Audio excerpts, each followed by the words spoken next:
వైరా నియోజకవర్గంలో సోమవారం సాయంత్రం అయ్యప్ప పీఠం పడిపూజ మరియు నగర సంకీర్తన మహోత్సవం అంగరంగ వైభవంగా నిర్వహించారు. గురుస్వామి కొప్పురావూరి శబరినాథ నేతృత్వంలో పూజా కార్యక్రమాలు భక్తి శ్రద్ధలతో ఘనంగా జరిగాయి. ఈ సందర్భంగా దీక్షాపరులు అయ్యప్ప శరణు ఘోషలతో నృత్యాలు చేస్తూ పాల్గొనడంతో పడిపూజ కార్యక్రమం భక్తితో మార్మోగింది. విద్యుత్ కాంతులతో అలంకరించిన అయ్యప్ప స్వామి పడిపూజ వేదిక ఆకట్టుకుంది. మామిడి తోరణాలు, సుగంధభరిత పుష్పాలతో శ్రీ విఘ్నేశ్వరుడు, అయ్యప్ప స్వామి, శ్రీ సుబ్రహ్మణ్యేశ్వర స్వామి విగ్రహాలను సుందరంగా అలంకరించారు.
చట్నీ చట్నీ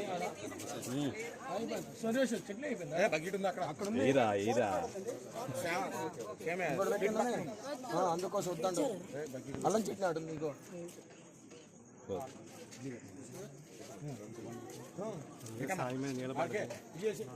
సాయి మీద నీడబడ్డది. అవునా?